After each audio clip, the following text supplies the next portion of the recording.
We just got done watching the Hans Rosling TED Talks video about HIV and AIDS in the world. And that started in 1983 up until 2009. Whenever he showed us that graph, what did you guys think about? Or I guess what were your preconceptions before we started watching the video? That was something that I kind of thought about real quick just as he started. I was like, oh, what do I think about AIDS? I didn't know what he was going to talk about, but I don't know. What did you guys think about AIDS before we watched the video? I think you always have the thought of it being more of a homosexual like thing or an African thing. Like it happens more in African countries, and it's more of girls are prostituted and stuff like that. And so that was kind of what I thought about it. I don't really look into AIDS usually too much, but so then I can see emotions. I had a few of just like thinking just real quickly. It's like, all right, well, and we know that, or from what I know of, I haven't done that much studying either, but yeah, I think AIDS was first discovered in Africa, and it seems like it's kind of stayed there. But what I really liked about his graph was it didn't just show percentage of population. I thought it was a really, really descriptive graph of how like actually representing the problem of AIDS. Mm-hmm.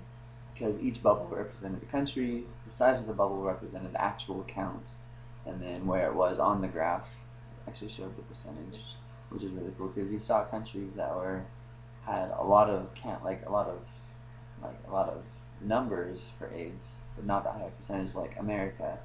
And then as it started in 1983 or 5 or whatever, whenever the graph started up until present day or 2009, like I look down and you see India, it's just like this huge red circle, and it's like in the 1 percentile of having AIDS, and that was just it blew my mind just to think about like how many different places have AIDS but aren't highlighted because the percentage isn't that big. Yeah. I thought, like, especially with the percentages, like I thought the percentage was still on the rise, but it seems like after time it's actually on the drop. But it doesn't mean that there's more people getting, because there's still a lot of people getting AIDS. It's just not like each country's not rising. And I thought that was really interesting, especially with like the percentage of like the people who had the most money. It didn't matter if they had money or not. Yeah. What I thought was interesting is like he showed a graph of what was it, Botswana, right? Where theirs was super high and it wasn't really dropping because they were wealthier, so they were able to give treatment to those who had AIDS and HIV, so it wasn't dropping. But like in Africa, it was, or in like the poor African countries, it was like dropping pretty rapidly because those people didn't have treatments; they were just dying, so it lowers their numbers. Yeah, I thought it was interesting, just kind of a perspective of gospel, but just a perspective of logic. Is he was saying, like he said, a solution to the problem of AIDS isn't finding a cure for it or treatments for it. So the easiest way to do it is to prevent it. It's just like the easiest way to stay happy is not to sin and then repent. It's just to not sin. So just kind of going along with AIDS and that kind of idea is just, I like what he was saying. Just don't get it or figure out ways to not get it, and then shaping that and really well. So upbringing major perspective. So I'm doing dental hygiene, and so we teach preventive care, and so it's you brush your teeth and you floss and you don't get cavities because it's easier to do that daily than to get your teeth worked on, get fillings and all of that, because once you have a filling, your tooth is weak, and so you're more susceptible to get more cavities and have more dental work. So I can definitely see how preventive care is more important than treatment. So it seemed like one of the leading causes, at least this is what I thought I heard, is because of multiple partners. Like you have a higher chance if you have sex with somebody, it's a different partner within the same month than you would if you just had one partner. And I think that goes a lot with like prostitution and all that other stuff too.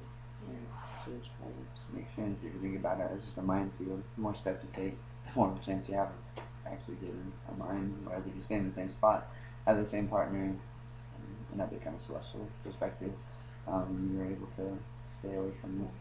And then I like kind of his final statement of like the solution to AIDS is not just the wallet, it's not just the brains, it's not just the heart.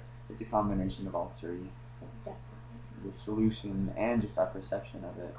It's he also kind of in his conclusion he stated about how we can't just make a general conception general conception or general like dissolution of a certain country, because he broke up one ball or one representation of a country into the different provinces, and it showed that most of the country was like 4/5 of, as far as provinces goes, 4/5 of the country was below 10%, and the other one was up in the range of like 15 or something in that one province.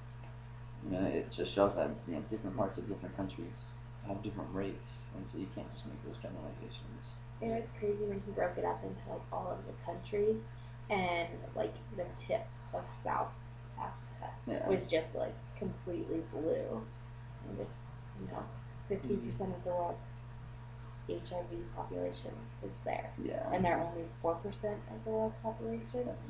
So, I mean that's pretty crazy. That just that one little spot had so much.